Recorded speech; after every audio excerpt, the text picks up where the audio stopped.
What if I told you there's a hidden tax that you never agreed to? One that quietly raises your grocery bill, makes your paycheck stretch less, and even shifts money from working families into the pockets of the ultra-rich. It's called a tariff. Politicians love to sell it as a heroic act. We're protecting jobs. We're standing up to foreign competition. But the truth is far more complicated and far more personal than most people realize. By the time you finish this video, you won't just understand what tariffs are and how they work. You'll be able to spot exactly who wins, who loses, and why that matters for your wallet, your job market, and your future. And once you see the truth, you'll never hear the word tariff the same way again. Number 1. Tariffs are a tax, just not the kind you think. When you hear tariff, think of a toll booth at the border, except instead of cars, it's goods being taxed before they enter the country. And here's the key. It's not foreign governments paying this toll. It's the importer, a company here at home. And they're not in business to eat costs. They pass that bill straight to you through higher prices. In 2018, when the U.S. slapped tariffs on imported washing machines, prices jumped by $86 a washer almost immediately. Dryers, which weren't even taxed, went up by $92 simply because stores sold them as a set. That's the hidden nature of tariffs politicians conveniently leave out. They might not care if your prices go up, but your wallet sure does. And this is just the surface. The real sales pitch politicians use to get public buy-in is wrapped in something much more emotional: patriotism. Number 2. The political sales pitch: protecting local jobs. The easiest way to sell a tariff? Frame it as protecting our own. We're saving American jobs. We're keeping factories open. The logic is simple. If imports cost more, local producers can compete and keep workers employed. And sometimes it works, but it's rarely that clean. In 2002, the Bush administration placed tariffs of up to 30% on imported steel. U.S. steel mills saw a short-term boom, but it came at a massive cost to industries that use steel, like auto and appliance makers. Their input costs spiked, sales dropped, and layoffs followed. The end result? Roughly 200,000 jobs were lost, more than the total number of people employed in steelmaking at the time.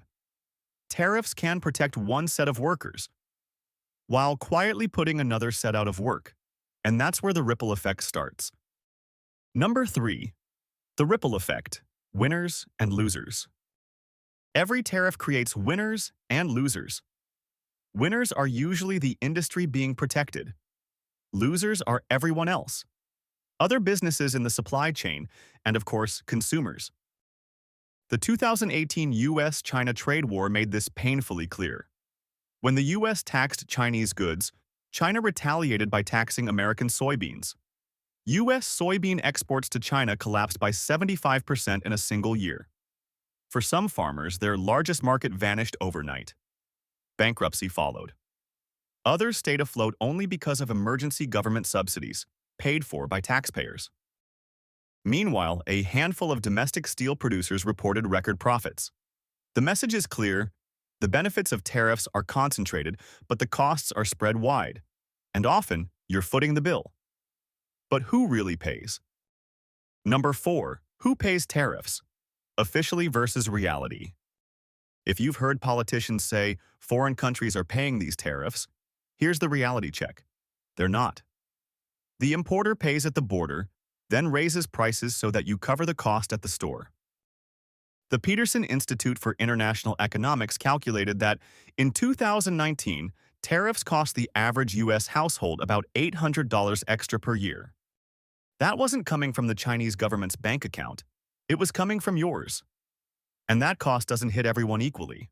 In fact, it can actually work like a wealth transfer machine. Number 5. How tariffs funnel money upward. Tariffs function like a regressive tax. They hit lower and middle-income households harder because a bigger share of their income goes toward essentials. When prices rise on those essentials, the squeeze is immediate. The wealthy? They feel almost nothing, and in some cases they cash in. If they own shares in a protected industry, tariffs can mean bigger profits and higher dividends. In the 1930s, the Smoot-Hawley tariff raised duties on over 20,000 imported goods. For a few industrialists, it was a windfall. For everyday Americans, already struggling through the Great Depression, it meant higher prices, fewer options, and harsher living conditions. And when other countries retaliated, exports collapsed, worsening the economic freefall. That's the dark side of tariffs. Not only can they take from the many to give to the few, but they can also push an economy closer to crisis. So let's pause for a second and connect the dots. We've learned that tariffs are taxes you don't see coming, sold under the banner of patriotism, often protecting one group while harming another. They ripple through entire industries, reshaping winners and losers, and they don't just take money out of your pocket. They can funnel it upward to those already at the top. And the most important takeaway? You're paying for them, even if you never supported them. But here's the twist. History shows that tariffs rarely exist in isolation. They trigger chain reactions, retaliation, supply chain shifts, even inflation. And in the second half of this video, we're going to unpack exactly how those dominoes fall and why that matters for your job, your savings, and your future. Stick with me, because the next piece of this puzzle will change how you see every trade headline from now on. Number 6. Tariff wars rarely end.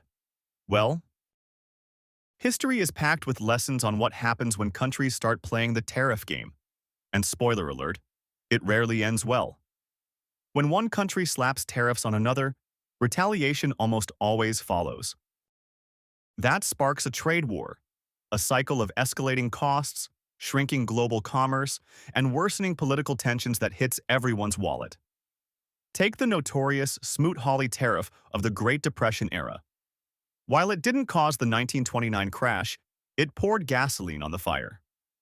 The U.S. hiked tariffs on more than 20,000 imported goods, and dozens of countries fired back. Within 5 years, global trade collapsed by roughly 2/3. Businesses folded, unemployment skyrocketed, and families everywhere faced hardship. The lesson? Tariff wars don't crown a winner. They leave economies battered and weaker.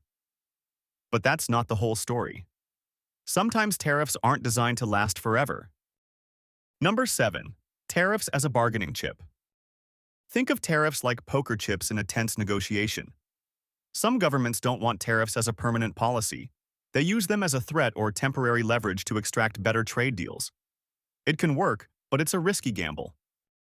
In 1981, the U.S. pressured Japan into limiting its car exports via voluntary export restraints.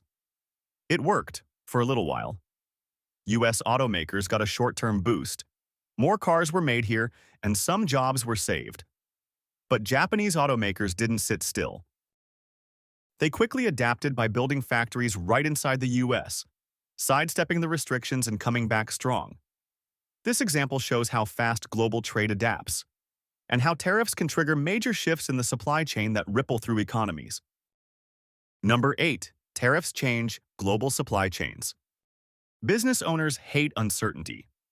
When tariffs hit, companies scramble to avoid the extra costs.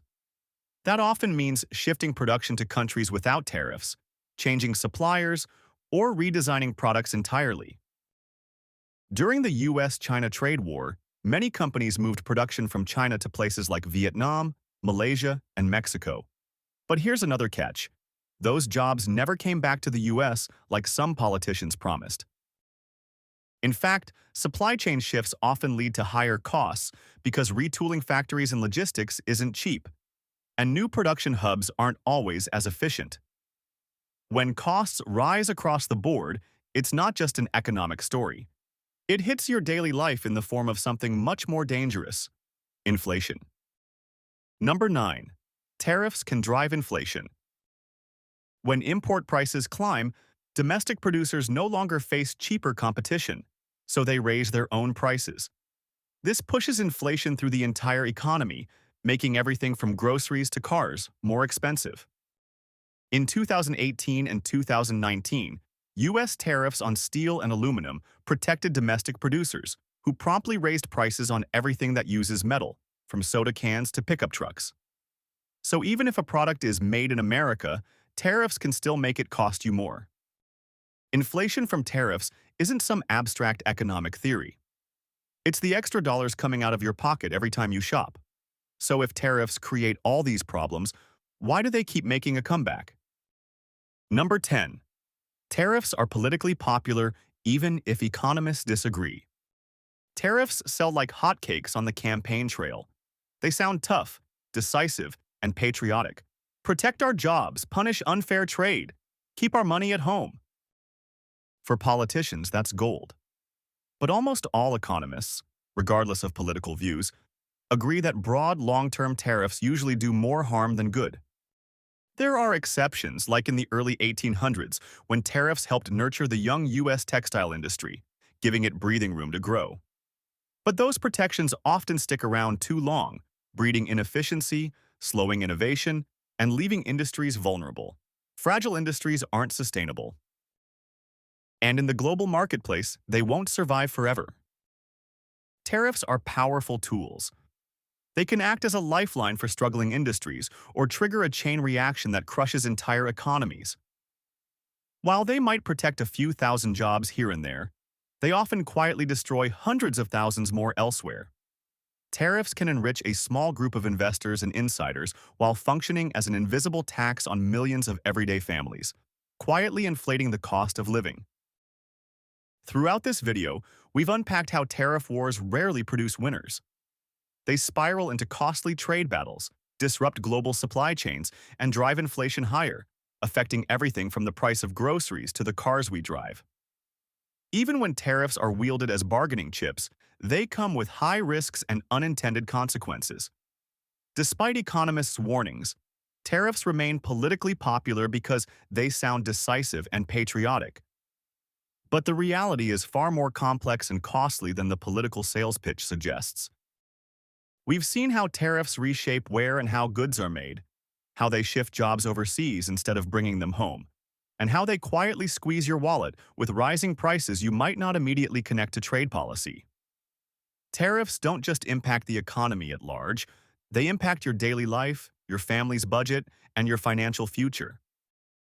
So, the next time a politician promises to win a trade fight with tariffs, remember this. In today's interconnected global economy, what goes around doesn't just come around. It comes back with interest. And you, the everyday consumer, are usually the one footing the bill.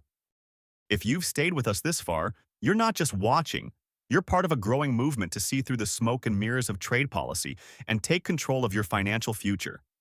This is your invitation to level up your mindset. Hit like, subscribe, and ring that notification bell so you never miss a deep dive into the real forces shaping your wealth. Share this video with someone ready to break free from the hidden traps in the system. Together, we're rewriting the rules, one truth at a time.